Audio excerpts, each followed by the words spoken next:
Ladies and gentlemen, welcome back to the podcast. How we doing, everybody? If you're back with us, if you haven't already, make sure you subscribe to the podcast like we always ask you to do. Please subscribe. And then there's a share link. You take your share link, put that on Twitter, put that on Facebook.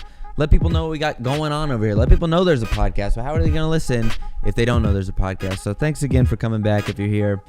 And man, it's been a good week. I think last time we talked, I've been doing jiu-jitsu class. I've been going to yoga. Still doing it. Not only am I doing that, I'm making food at home now. I'm a goddamn adult.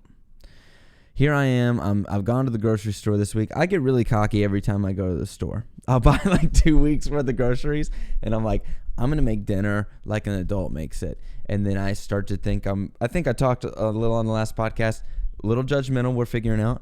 And every time I go to the store, I'm like, I'm a new person, I'm an adult, and I'm accomplished, I'm successful, I'm doing good things. I start making good dinners, good lunches. I eat a salad with pecans in it. I'll slice a strawberry. I do a grape tomato, gorgonzola cheese, blue cheese dressing. I mean, it's a lunch. It makes me feel like I run a Fortune 500 company. I don't know if that's what that feels like, or at least like I might have some toddlers and I'm able to take care of them. I don't know. Every year, I think I will get in these stretches where I do not eat at home for probably 3 to 4 months. I don't cook dinner at home. I don't buy groceries. And one day I look up and I'm like, I haven't made a meal in my home in several months. So I think it's time to go back to the store. And then I go and I'm like, oh, I'm in a new mode of life. I'm changing. I'm growing. I'm making food at home. I run out of those groceries in 2 weeks. Back to eating out for 4 months.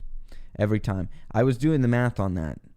I think that means every year I'm eating a meal at home less than 50 days in a year, which is an insane statistic to come to really let set in. I'm always like running at him, like, where's my money going? What am I doing? I just spent like 4 days worth of food money on 2 weeks of groceries because I like to eat. When I go out and I get food, I like to eat. Even if I eat McDonald's, we're going king on the McDonald's. We're buying, 3 McDoubles.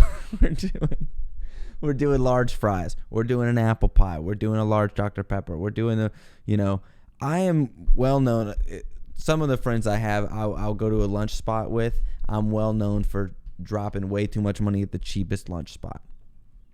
Like, I'll go to taco places, taco trucks, these Mexican restaurants with the street tacos, which Nashville has a ton of, and they're all amazing. And I'll drop like $25 on lunch. People have spent $6.50. Like, how did you? You all have to go up to the front and pay. You give the guy your receipt. He types in all the information, and then you go, or she, or they, and they type in the stuff, and then they tell you your total out loud in front of everybody. So they have like an old school receipt machine. It's like printing stuff out, and they're like, yeah, $22.50. And everyone is like, how could you even do that? How is it possible? Well, you get the tostada de ceviche. You get 6 tacos, and 2 of them are shrimp, and they charge extra for lengua now. You go buy the guacamole, 2 Mexican Cokes. I mean, that's a standard lunch order for me at a Mexican restaurant. So I'm buying food and I'm making it at home, and I think that's what we should be doing. So I feel better than everybody right now. I'm working really hard at stuff, and I'm working on not feeling that way too. I'm making a brisket right now. If the technology in the podcast was better, you could smell there's a brisket right behind this. I could break the fourth wall a little bit. Let's look into the. Look, there's my kitchen. Can you see in there? Which camera am I on? There we go. There's a kitchen right there. We come back with the logo. It's not a backdrop, it's a green screen. So I'm back in there in the kitchen. I'm making a brisket right now. 3:30 today. We're going to be eating great. So, who knows if in 2 weeks we're back to eating out again. We're back to eating food. I don't know. I'm in jiu-jitsu class. I'm going to yoga. I've scheduled jiu-jitsu and yoga classes 2 weeks out. That's as much as I can do on the online apps. That's all they'll let me do. So I don't know, man. I'm doing these adult activities now, and one of the things the reasons I'm doing it is the biggest reason is to keep momentum in life. I was thinking a lot about the word. You always hear like it's like a cliche. The definition of insanity is doing the same thing over and over and expecting the same results. I've thought about that from time to time, and I was starting to go, yeah, maybe that's right. Maybe I just need to do something new. Like, people have been asking me, why are you doing jiu-jitsu class? Why do you do yoga class? And I'm thinking, like, I'm not interested in the art of yoga. I don't care. I'm not trying to be a yoga instructor. Jiu-jitsu, I'm not trying to fight anybody, and I'm not trying to be prepared to fight somebody. I don't think it's overly important that I need self-defense skills. But it's like it's a fitness thing, and moves me in a direction because it requires discipline and it requires energy. And I kind of have this thing of I heard somebody talking about the other day the 4 agreements, and it's these principles. It's just like a set of principles, like any fucking thing that people make up, but it's pretty cool. I think, what were the 4 agreements? One is like, be impeccable with your word, don't make assumptions. Let's see what they are. The 4 agreements. Siri, what are the 4 agreements? Let's use the fucking technology we have, huh? The 4 Agreements by Miguel Ruiz. Let's see. Are they going to tell us what it is? I should have just looked it up myself. God damn it. Agreement 1. Be impeccable with your word. Which camera am I on? Be impeccable with your word. Agreement 2, don't take anything personally. Agreement 3, don't make assumptions. And agreement 4, always do your best. That's the one I was trying to get to. Be impeccable with your word, that's one you know. Don't make assumptions, it's kind of one you know. Always do your best is something that I feel like a lot of compulsion to do that. So with the jiu-jitsu and with yoga, when I'm in the class, I'm trying to do my best. When I'm not doing anything, sitting around, I'm not doing stuff as an adult, I'm not trying to do my best at doing nothing. Maybe I'm like, when I'm doing the podcast, I'm trying to do my best on the podcast. If I do stand-up comedy, trying to do my best. If you don't give yourself some kind of thing, that doing your best creates a momentum to help you progress. It's this reciprocal thing. It sounds super simple and dumb to kind of go over, but it's like, if you don't do the jiu-jitsu, there's no jiu-jitsu to get better at. If you don't do yoga, there's no thing to get better at. No comedy, no podcast. I've thought about how I grew up, and I would sit on the fucking couch. It's like, how do you get better at watching Law and Order SVU? I don't think you do. I think it's always the same level of enjoyment. But, you don't really get better at that. There's not momentum created. I'm not going to do my best at sitting on the couch. So, I don't know. I've been feeling lucky to have, the energy to do this. There's a lot of times in my life where I haven't felt like I've been able to get up and even do anything. So now that I'm every day I'm waking up Monday through Thursday, I pack my gi and my jiu-jitsu costume in my bag. I drive to practice. I drive to class.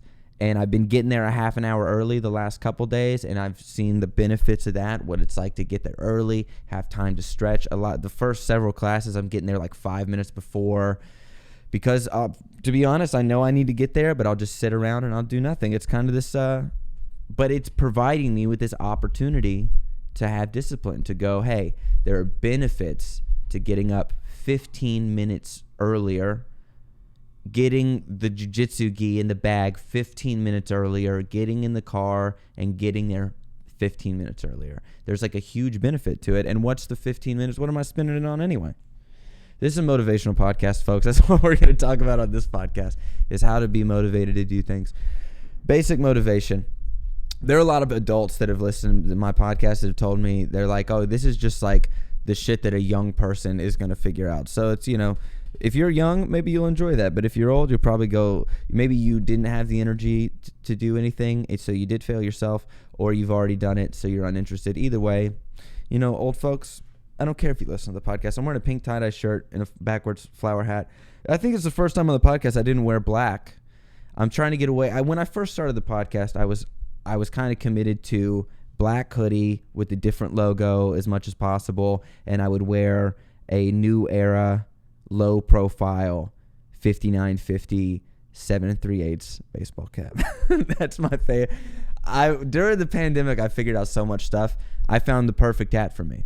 That's when I built a podcast studio, learned how to do podcast production. I found the perfect baseball hat for me. I will say this. I'm the kind of person I can't really wear a hat when I keep my hair kind of short. I keep a fade now. When I have a fade, I can't really wear a forwards baseball hat because I look like I have leukemia. So that's something my 7th grade English teacher told me, and it's stuck with me for the rest of my life. So thanks, Mr. Brock, if you're out there listening for that. Dude, I'll never forget. We were after school. We were in Mr. Bond in his science class, which I never had Mr. Bond for 6th grade science. But Mr. Bond was a Vietnam War veteran, and the thing I knew about him is that he one time got stuck in the elevator with Miss Puddin. Miss Puddin was a custodian who was amazing. Or Miss Cupcake. She's Cupcake. Miss Cupcake. Who's Puddin? Puddin's another guy. With Cupcake. He gets trapped in the elevator, and he opens the hatch and top. He crawls out, goes up the elevator shaft and opens the door, gets out, gets help. He was a Vietnam War veteran. He scaled an elevator shaft and saved our beloved female custodian. So Mr. Bond, like that guy, I'm in Mr. Bond's science class, and with Mr. Brock, some other kids, we were doing something after school, and I was wearing I used to like winter hat beanies with the bill, and I'd wear it like up in the front, and I had always had long hair, but I just got it cut. And I didn't do a fade then. It's just tight, just short. And I'm wearing my beanie with the bill, and Mr. Brock tells me that I look like a Make-A-Wish kid. And he keeps riffing. He's telling me I look like I have cancer. I just got out of chemotherapy. Mr. Bond's laughing. I'm laughing too. But I'm going. I'm looking in the mirror. There's a mirror there, and he's right. I'm white, dude. I'm pale. I don't go out. I'm sitting on the couch. I'm watching SVU. I'm drinking Cokes at this period. I'm not doing marching band made me tan. All the pigment in my skin now is from the 5 years I did marching band and was out in the summer in high school. 1 year in middle school, 4 years in high school. I didn't fail high school. I always have to clear that up. So now when I wear a forwards hat with a bill and I have short hair, I look in the mirror and I go, you look like you have cancer. You look like you're sick. So yeah, that's something that's always, Anyway, I don't know how I got all on that subject. I'm doing jujitsu, though. And goddamn, dude, my fucking back hurts. My shoulders. I'm not going to take off my shirt because I'm not that ripped. It's not going to look that great on camera. But I have bruising and red marks all over the fronts and backs of my shoulders. Bruising all over my arms, in my legs, all over the fronts of my shins. I mean, I've got beat the fuck out of by adult men this week. And it is not a bad experience. Again, like, I'm not into this thing of, like, I don't want to fight other people. And I kind of think about it afterwards. I'm like, I'm not even that interested in, like, wrestling around and beating another guy. I love a competition, and I love doing my best. So in that class, it gives you an opportunity to... What's really cool about it is, like, technique. I've learned a lot of stuff about technique in my life with, like, playing drums, with doing marching band, with, like, different things like audio fundamentals, now yoga, now jiu-jitsu. And technique will do all the work for you. That's what I've learned in, like, everything, where technique is really important. If you have good technique, you're going to move really efficiently and you're going to do really well, and you can rely on technique to do work for you. So in a thing like jiu-jitsu, you're wrestling with another person. There's a lot of energy, muscle, strength that you can save by just using technique. My professor is like 145 pound, maybe even lighter than that. He's like he looks like a teenager, but he's just like a deadly assassin that could just wrap you up and choke you in like seconds from anywhere. Like, God bless a guy that messes with him, goes out in public and does, like, thinks they're going to pick on somebody they're just going to work over. Because, I mean, Jesus Christ, dude. If you're wearing this is what I've learned about, in jiu-jitsu, we have a gi with a jacket, right? So if you pick to fight with a jiu-jitsu person and you have like a zip jacket, the zips in the front, it's going to be game over for you. They can take your jacket and wrap it up around you. I'm learning how to choke guys with the lapel of their jackets. It's crazy. Like there's one where you get a guy down, you pull his lapel out, you throw it under his arm, then you put your other arm behind his head and you pull your thing and you choke the fuck out of him. You pull him in like this, and it's called a Bravo choke. And it's crazy. I mean, I had a guy had me in the mount yesterday. This is what I had. We're sparring at the end of class. We're sparring, and he gets me in a dominant position. He's in the dominant position, and I ended up sweeping him. He was doing a lot of hard work. He was working, like, and he was getting himself tired. I swept him, and then I was in the dominant position for almost the rest of the round for like a long time. And then he kind of swept me. And I was struggling with him. I didn't want him to sweep me. I was fighting him, but while I'm struggling with him, I wasn't breathing. I was holding my breath. So he sweeps me. He's got me in the mount. I'm on the bottom, and he's just laying on my face. He's smothering me. And I was like, my mind started going crazy. My mind was like, the thought that came into my mind was, this feeling is so uncomfortable, and if you just tell him to get off of you, it'll stop. Like, my mind was like, you're not in a real fight. If you ask him or tap to just the position, he'll get off. And I tried to fight that. I was like, but it was so overwhelming. And my mind even started telling, I don't think I was even going to throw up, but my mind was like, you're going to puke. You're going to throw up. And I was like, and I'm horrified. And I think I abused you know what? I'm trying to preserve my own pride. That's exactly what happened. I have a fear of like throwing up in class, throwing up in yoga, throwing up in jiu-jitsu, and making a mess and fucking up practice. So my weakness of my mind attacked me, and it was like, if you're going to throw up, that's going to be embarrassing. You don't want to do that, and just tap to but that's how you can justify tapping the position. Like, I was trying to lie to myself. But I was like, I was somebody else. It was like I was another person. So I felt that feeling. I'm trying to be honest about it. And so now I remember when I'm struggling with somebody and I think they're going to sweep me, all I have to do is breathe and be calm. And if they're going to sweep me, they're going to sweep me. But he put me in that position with no breath. My body didn't have oxygen. I couldn't breathe because he's smothering me. He's sweating, dripping all in my face. It's COVID, and so now I'm going to know to just prevent that feeling of like thinking it's all going to, like I'm going to die or something. To protect myself, I just have to be relaxed earlier in the process. I have to breathe and be calm just a few minutes earlier than that. And that's like a crazy lesson. That's the first time I've ever felt that. Even with the other jiu-jitsu, like I remember there are other guys better guys than that guy. That guy was a white belt. Guys at purple belts, blue belts that were smashing me. And I was just remembering to stay calm. But in that moment, we were more evenly matched, and I was just trying not to let him get the dominant position. And I worked myself over. I tapped to a position, not even to a submission. But then yesterday in class, I didn't get tapped out one time, and I tapped a male Asian nurse with a rear naked choke. So kudos to me. Hey, I'm not even kidding.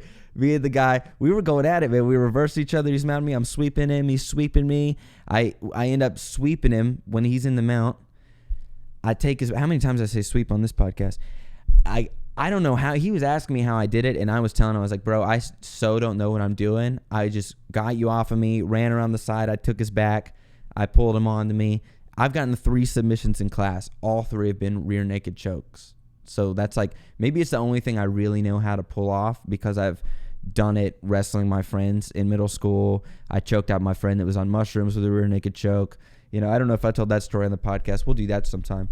But maybe we'll tell it now. I've been looking for a way to get into it. I'll tell it in a few minutes. But yeah, I got this guy's back. I choked him, and he's not like a skinny Asian guy. He's like one of these Asian guys that grows a beard. So he's like a Pacific Island maybe. And he wasn't a weak guy, but I think he's just new. He might be newer than me. I really don't know. And what I've kind of found in jiu-jitsu that's cool, there's benefits to being taller than people and drawbacks to being taller. But I have found I'm having a lot of success controlling other people because my arms are so long. my legs are long. Like I can get my legs away, I can get my arms away, and I can kind of grab them. I've kind of found success in like grabbing people. No one taught me like where to grab on the jacket to do things, but I'm getting okay just stalling people and just so. And the people with good technique, better technique, they always end up beating you because they know exactly what to do to beat your whatever you're trying to do. But yeah, dude, choke this guy. We're in the locker room getting ready. He's putting on his clothes to leave. He puts on a pair of scrubs, Vanderbilt Medical Center. So he might have been a doctor, bro. He might have been a male doctor. And I say I'm a kid. I think of myself as still a kid. I'm almost, maybe close to 30 years old. I'm like 26. I turned 27 this year. But, yeah, dude, it was really cool to go in there and choke a guy and not get submitted in a day. Pretty nice. And at the beginning of the week, the first day, we were learning stuff. And it was all top position stuff, which I didn't know anything about.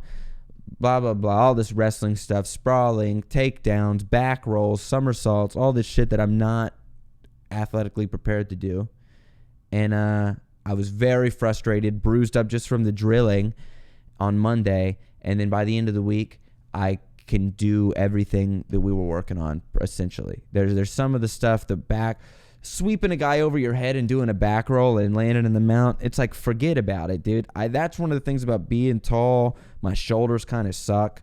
That's something I do not think I'm going to be doing. Like pulling a guy's knees in, wrapping his arms up and throwing him over my head and rolling. I'm not doing that. I don't think that's ever going to be my thing. I mean, it's going to take me a while because I'm just not very comfortable doing it. But I don't know, man. Did I choke out my friend with a rear naked choke? He's on mushrooms. I did do that. Some of my family listens to this podcast. I will tell you this. I was not using drugs. I was not doing mushrooms. I was with a friend, and he wanted to do the mushrooms. And he got them, and I told him we were trying to make music at the time. This is when I still lived back in Kentucky before I moved down here. And we were trying to make music together. At this period in time, I was trying to be a hip-hop producer or a rapper, believe it or not. I was trying to find a way to get out of my hometown, and I thought maybe I'll join the military. I ended up not doing that. The government shut down. I didn't want to do it. The military recruiters, I also found out, were liars from the Navy. Didn't trust them, didn't want to do it after that. So I started, what else can I do? I wanted to do music, make a music thing, but I couldn't find people to jam with me or make a band. I didn't know how to write songs with other people. So I was like, well, people look like they do rap by themselves. Maybe I'll try to start doing that. So I did. I wrote a bunch of raps. I tried to like make an album. And then what happened was that I knew, I was like, well, I can't take beats I found off the internet or instrumentals from other people's songs and put that on an album. I would have to make my own music and put these songs to other music. So I was saving to buy a computer, the computer I have now that I use to record the podcast.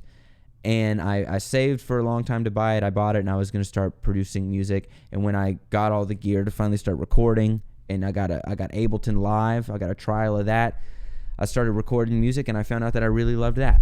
So I hooked up with a friend, and I won't give a lot of details about who he is, but we were making music together, and we were having a lot of fun, and he is so talented, and he was kind of, I felt like, oh, if I'm with him doing this, I think we're going to have a lot of success.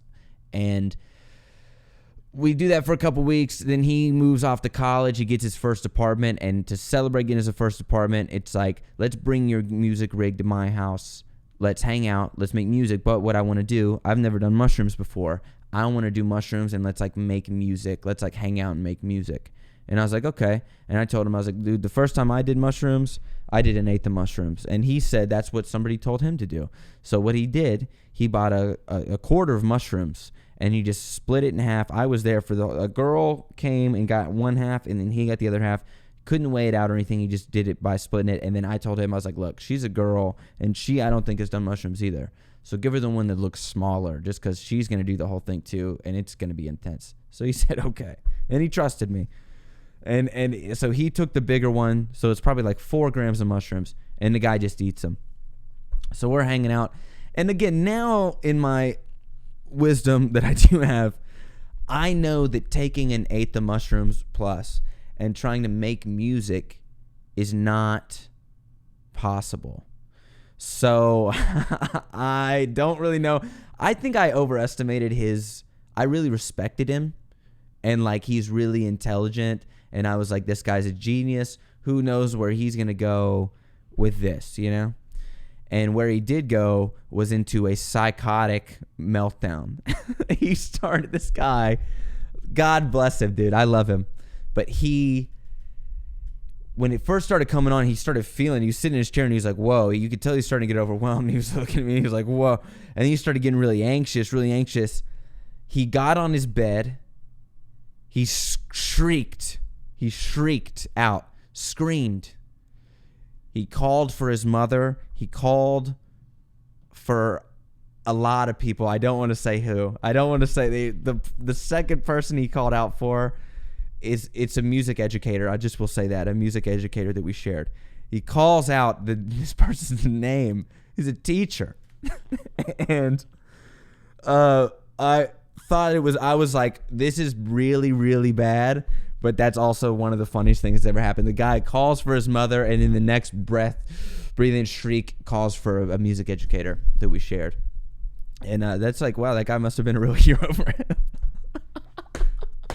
So, God, dude, he was in misery. So he's freaking out. I'm trying to calm him down. I'm like, look, dude, just chill. Just like, hey, hang out like this. But I had no idea how to control. He was off the rails. He couldn't slow himself down. I mean, the seconds are an eternity. Can't remember the last second from the next second. I know what it's like to be there. So he starts going crazy. He's like, just starts destroying his apartment, hitting me in the face. He's like ripping. He just moved into this apartment a week ago. First time he's moved out of his house. His parents are helping him pay rent. He's going to college. And I'm like, oh my God, he's destroying everything he owns. He's ripping the posters off the wall. He's flipping his IKEA coffee tables over. And then he's hitting me in the face, scratching my face. And I remember this is one sequence of events. So we're in there trying to make music. Please remember this. We're in there making music. We have a condenser microphone set up on a stand. We have a keyboard out, the laptop's out, the interface, all this stuff.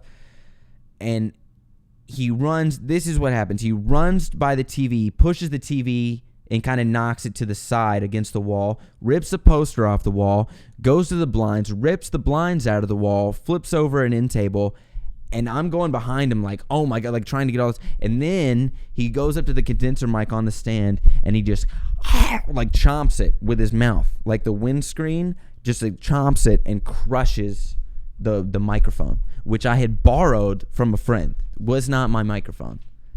So my friend, destroying his apartment, destroys the blinds, the posters, flip over a coffee table, crunches my microphone that I borrowed with his face.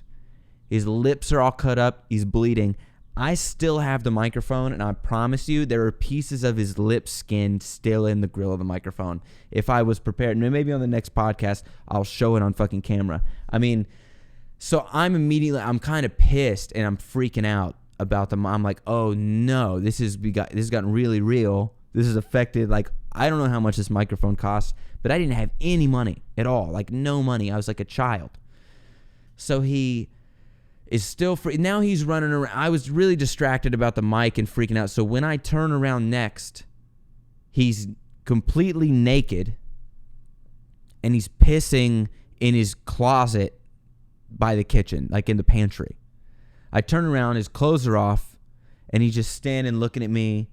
And he's pissing in the closet, and I'm like, what the fuck, man? What? So I'm like trying to get him to put clothes back on, and he keeps trying to flip over his shit, break things. Like he's in a complete state of like crazy mushroom. I've never seen anything like this. And all I remember, he told me he just got this brand new laptop with his college money, and it cost like $2,500. And he was like, I'm never going to get money like that again, and I need a good computer. So I dropped a bunch of I got the scholarship for college and all this stuff. I had extra grant money, so I dropped a ton of money on a computer. And he came so close to smashing that computer so many times. Thank God I was more worried about him and his stuff than my stuff, than trying to like, if he would have broken that computer under my supervision for telling me he was going to be safe on mushrooms after all that advice. Honestly, we're talking about the 4 agreements, be impeccable with your word. I needed to protect this guy. So I made assumptions that he was smart and he was going to be okay, or that he was stronger than mushrooms. Newsflash, nobody's stronger than the mushrooms. Nobody. What were some other agreements? I do my best? I did do my best. And what's the fourth agreement? I can't remember the second one. It's don't take anything personally. I didn't take any of that personally. So yeah, I did pretty good. So he's naked. He's peeing several times. He pees in the floor of in the closet, in the living room floor. It's kind of a studio apartment. And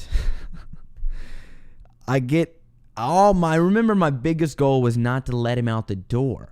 He was trying to get outside, like get out of the apartment, which I fully understand. I don't like being trapped in that situation either. But he's naked and he's freaking out.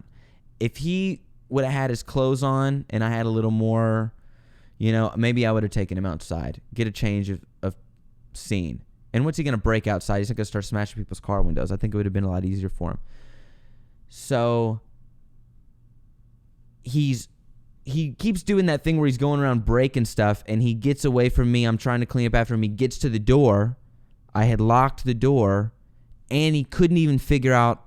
I saw him get to the door. He looks at the doorknob technology. He goes, and he just walks back to tearing up other shit. So, and then I just started laughing because all this time I'm like, oh, I've just got to keep him. Don't let him get outside. And it's like, oh, he is so high on mushrooms, he can't operate a door handle.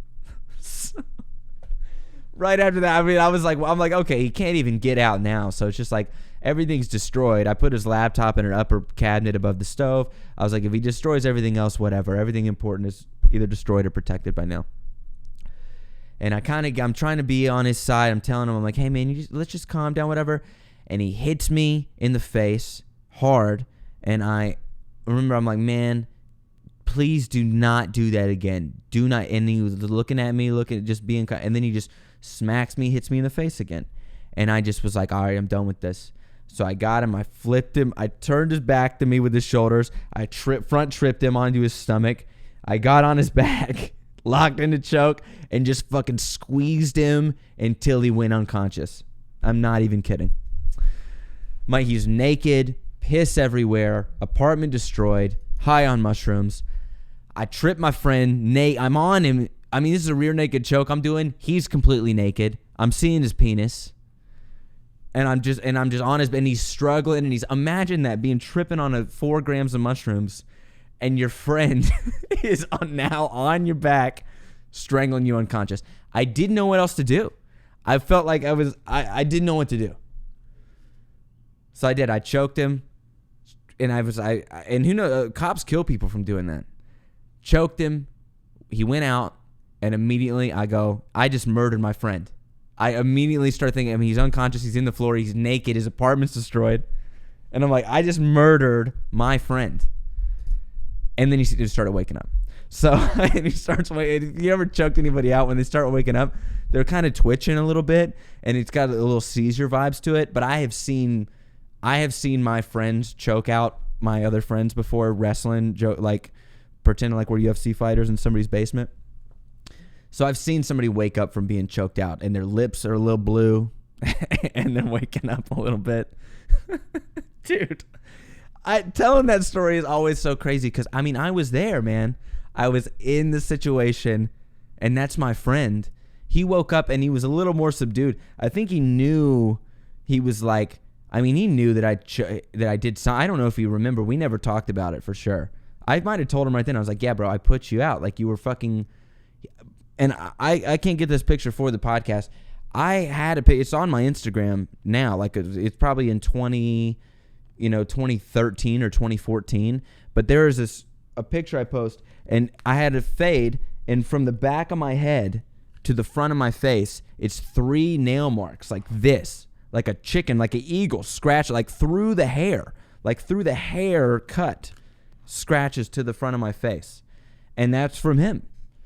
So I felt like I was like, I don't know how to defuse the situation. I'm putting this guy out. And dude, I was so afraid I did a murder. I was like, his parents just moved him into this apartment. This is like the biggest nightmare ever, that their kid went off to college, and in the first week he did drugs, and his friend killed him while he's naked. There's his own piss is everywhere. It's like, how am I ever going to be able to defend what was going on in this apartment, And thank God he didn't die, And I hope he's doing good. If you're listening to you know who you are. And I saw him once in person after that. And I don't want to say under what circumstances either, because it might give it away. But, dude, I can't believe that shit happened. I love that guy, and I think the world of him. I know what it's like to get in that. Look, my first mushrooms experience was also a crazy thing. That, look, I mean, might as well. Look, we're 35 minutes into this. My first time doing mushrooms, I did it with my friend, my best friend, and we were on spring break in high school, my senior year. I'd just broken up with my girlfriend, my longtime girlfriend that I'd had all through high school. And the circumstances of us breaking up were like, she didn't like that I was like smoking. She was like always hassling me like a wife, like a classic sitcom wife that hassles you. And I was like, we're in high school. Like, I don't have to deal with this. Like, I liked smoking weed and hanging out with my friends, and I wanted to like experience a little bit of my, I'd spent a lot of time hanging out with her because I was like never had a girlfriend. So this is me with the too much exposition on the mushroom story. Anyway, I break up with the girlfriend, so I'm feeling free. I'm like, let's do mushrooms. So me and my friend, we work at a restaurant. We get a guy that works in the kitchen to get us some mushrooms, which is probably how most kids did mushrooms the first time. They at their first job, some guy in the kitchen sold them drugs. And so we get the mushrooms from the guy. We had to drive to another city to get them. We come back to our town. We get orange juice. We put the mushrooms in a little thing of Simply orange juice and we drink them. It felt like reverse throwing up. Bad decision. It felt like I was throwing up bad. Like if you just did a video of someone puking and reversed it, it was like I was pouring the vomit into my mouth. That's what it felt like. So this guy, kitchen guy, lets us take the mushrooms. We drop them off. I just drive to my house. I'm outside my mom's house. My mom, stepdad, brother, presumably all in the house asleep. So I drove a minivan. My plan was let's just hang out in the van in my driveway at night, Friday night, first night of spring break, and we'll just do an eighth each of mushrooms.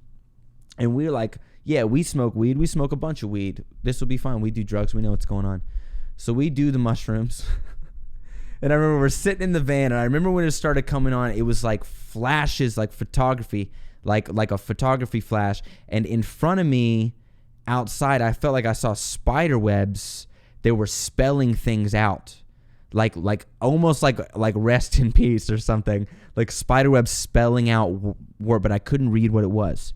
And then this flashing, seeing the spider web kind of writing, and then I just hear a ringing in my ears, like a siren, like, ooh.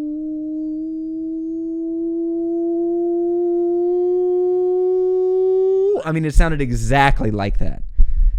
And I was like, oh my God. Like, and I remember it starting to overwhelm me, and I just opened the door of my van, and I just fell out onto the ground. And then right then I was in full mushroom trip. I was like, I felt like I was, just like I knew what was going on with the guy, my mind was racing so fast I couldn't stop to remember the last thought. I mean, I was just in this stream of like, I imagine being in like just a river going over a waterfall, just like in this, and I have no time to think about anything.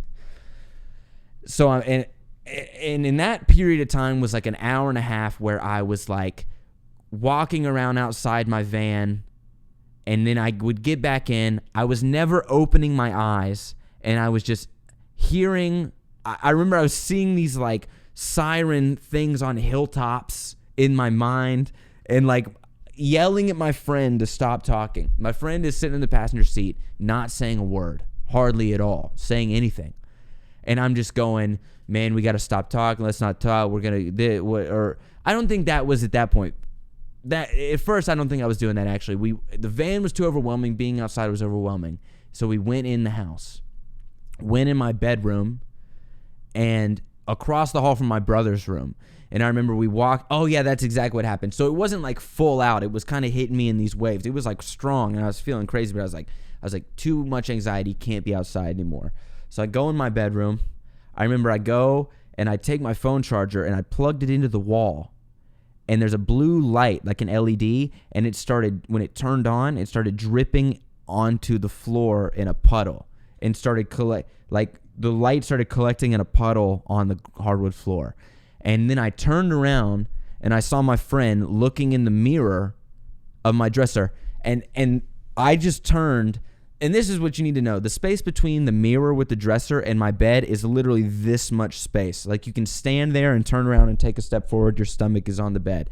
But I look at my friend, and the bed is here, right here. And I remember I ran, like time stretches out, and I'm running. I run several steps and jump up in the air and just land on the bed. That's what it felt like I did. But there was no room to take a single step. So I don't know what happened. And so then me and my friend were just sitting on the bed. I think he's looking into the mirror. And I don't know how much time passes. It could have been 30 seconds. It could have been an hour. I know it wasn't an hour because there was a chunk that only was an hour and a half. So I'm sitting on the bed, and I get this thought that I'm screaming everything I'm thinking. I realize how fast my thoughts are moving and how aggressive, like intense my thoughts are. And I'm screaming everything that I'm thinking. And my parents and my brother are in the house asleep. And I look at my friend, I'm like, we have to get out. I'm like, we have to get out of the house right now. Right now, we're out of here. So we get out of the house again, go back out, and that's when I'm in the car and I'm yelling at my friend. I'm going, man, you got to stop talking. Stop, you're being too loud. We're going to get in trouble. We're going to get caught. And he's not saying anything. So I'm just harassing him, like that speed. Don't talk. You got to stop it. We're being too loud. We're going to get caught. And then I would realize what's happening. I'd get embarrassed, and I'd be like, fuck, I'm on mushrooms. That's right. Get it together. But then it's like being in that river. I could never retain the thought from upstream. I would just keep getting pushed by the intensity of the mushrooms. So at one point we're in the car, and I'm like, I can't even be in the car anymore. I have to get out of the van. I can't be in this situation. And I get out of the van, and I run. I'm running away from the car, running away. And I run for what feels like a long time, and I stop. And I stop to take a breath, and I put my hand out, and I'm leaning on the van. I'm leaning on it, and I get scared. I start running again, running. And I forget what I'm doing again. I'm like, oh man, I'm tired. And I look, and I'm running in circles around my van. At night in my driveway, it's a full moon. I remember it's a full moon, so bright outside. And so I end up getting overwhelmed by the running thing, and I collapse in the driveway. I lay, and I'm like, man, I feel so bad. I just wish I could throw up. Maybe throwing up would make me feel better. On cue, I just vomited. On willpower of wanting to puke. I was like, if I puked, maybe it'd be nice, because I was thinking about making myself puke. I was like, what if I just puked? Maybe I'd feel good. Just vomited in my driveway. And I'm looking at the puke, and I remember wanting to put my hands in it and touch it and play with it and feel what it felt like. I was like, I had the cognitive, thank God I was there enough to go, that's crazy. That is what an insane person would do. And the whole time I felt like this, if I'm like this forever, I'm going to be locked in an insane asylum, and this is what those people feel like. So in that moment, I'm on my hands and knees in my driveway, full moon, looking at the puke, and I'm like, don't touch it. Don't touch it. And I look up into the street. My friend is dancing in the street in the moonlight, and he's screaming. He's like, la, la, la, la, la, la, la. He's screaming at the moon. And I kind of, right then, it snapped a little bit, and I was like, you got to get control of the situation right now somehow, or you're going to go to jail. The cops are going to get called. Something bad is going to happen for sure. You're in a suburb, rural neighborhood, a subdivision. There's a cop a couple houses down over the hill. Not good. So I get my friend, I grab him. I'm like, dude, let's get back. We got to get in the car. So we get in the car.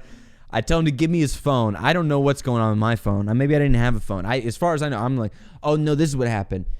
The guy that gave us the mushrooms, I'm like, we got to call him. We remembered he left a half ounce of weed in my car. And I was like, he's going to be looking for this. If he's not thinking about it already, I don't know how he hasn't contacted us.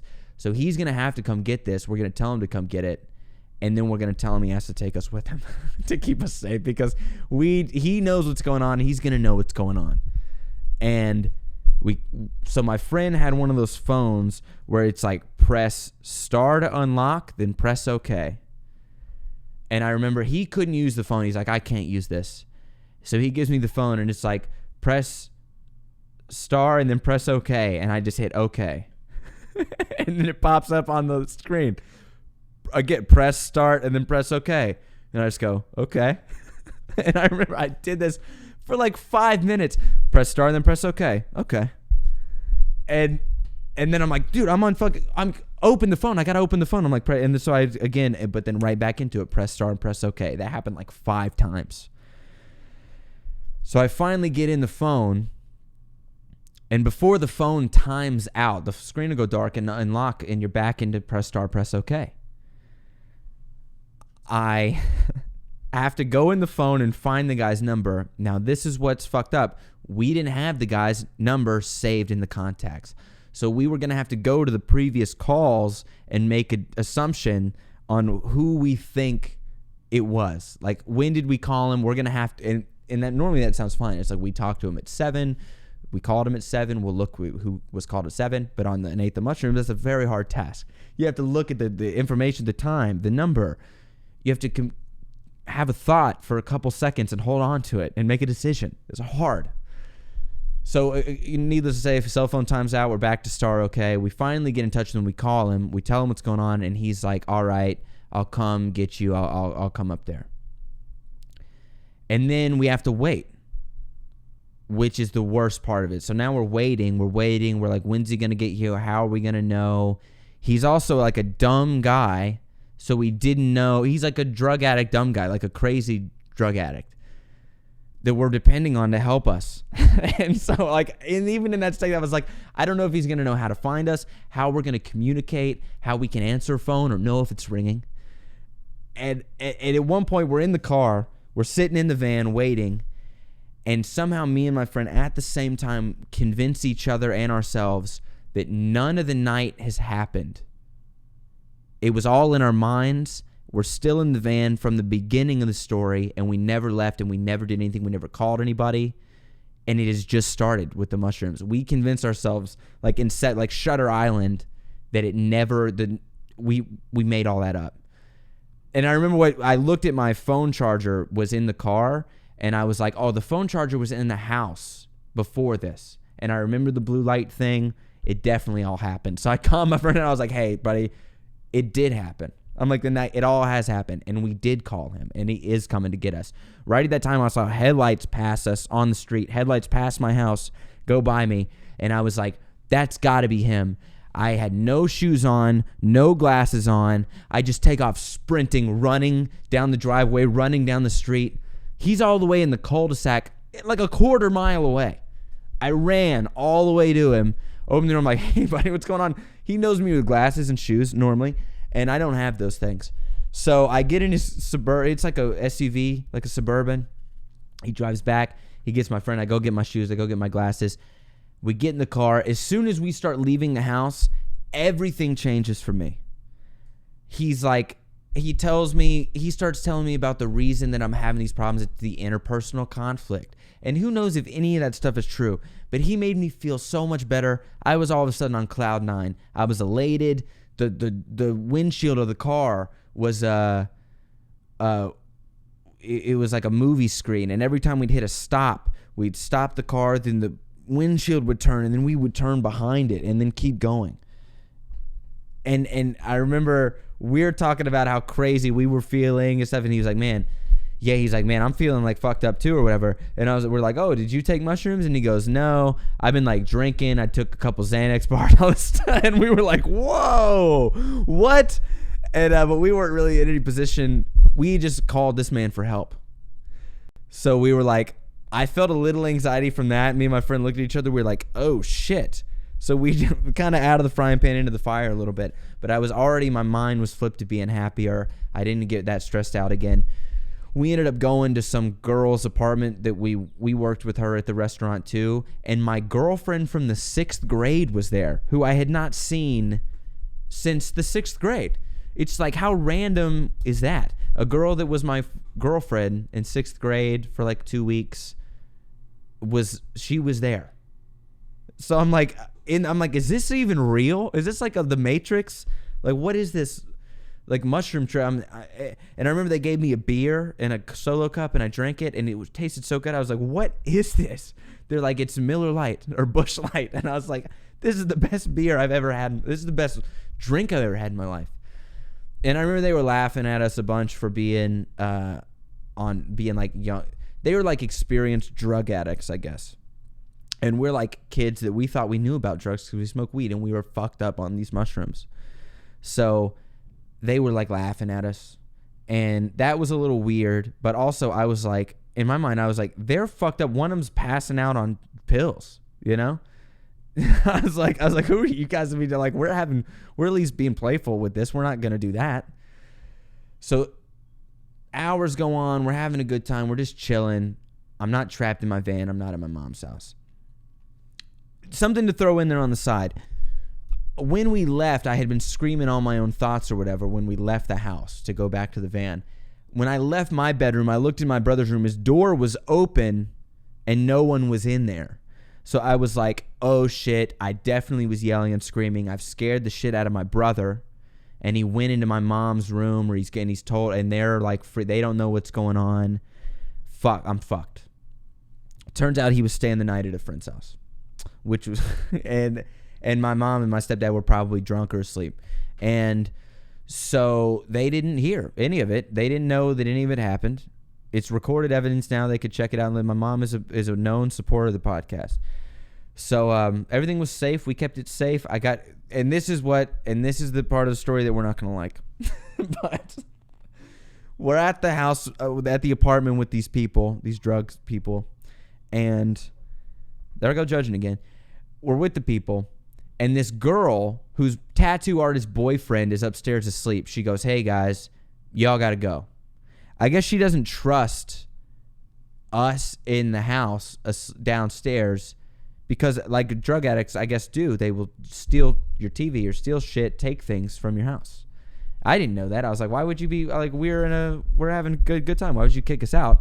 And only later did I realize she was trying to like, they're not going to let, it was about the guy that took us there, not about us. But she didn't know us, so maybe it was also us. But it's like, I knew we would never steal. Me and my friend, we're not going to steal from someone that gave us hospitality. But this guy, I guess that's not how all drug people operate. So they kick us out. My friend that drove us, the kitchen guy, he's fucked up we saw him like rail a Xanax and pass out in this place. And so we got to drive away. We're driving. He's like he falls asleep as we're leaving in the car. And we're like, bro, okay, he can't drive us. I definitely can't drive us. So my friend, the one that I originally did the mushrooms with, he decided to drive. He says, I'll drive. We drive. We go to Steak and Shake. I think we got all the way to the Steak and Shake with the other guy driving. I think he fell asleep in the Steak and Shake drive-thru. And we get the Steak and Shake, and he tells us, he's like, hey, man, can I stay with you? And I was like, no way. Because it's my mom's house. Like, we can't do that. Like, you can't come stay, this guy, drugs guy, you can't come stay at my mom's house. What are you talking about? But he starts guilt tripping me. Like, he starts taking advantage of us, being like, if he leaves driving, he's going to fall asleep. He's going to get in a wreck. He's going to get hurt. He's going to be in jail. He had already fallen asleep on Xanax at a traffic light before and got arrested for like a DUI. So he's like starts plying on that part of us. He's like, you guys got to give me a place to stay because what's going to happen to me? I was helping you guys out. I was only out in the first place. I could have been somewhere else. So we're like, fuck. All right. I guess he can stay. So my friend Adam drives us. Oh, I said his name. So my friend drives us. We get to my house. I get in there. That's when I find out my brother is not there. So I slept in his room.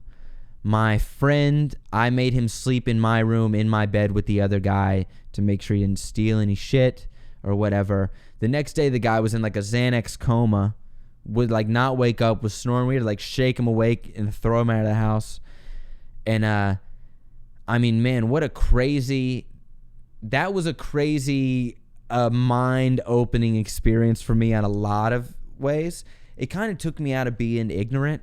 Like, I used to think I knew everything, and I still find ways that I'm like, I still get a little too comfortable and think I've got things figured out, think too highly of myself. But that was my first experience with, like, shattering my ego and showing me how insecure I really am, and not knowing how much I don't really know. And thank God I didn't get naked or fight anybody or piss all over anything or attack my friends. But I did go a little crazy and berate one of my friends needlessly. So, you know, to get back to the other thing, that's how in that situation I knew what my friend was going through. And maybe it would have been nice for him to go out a little bit. Maybe nice for him to get choked out.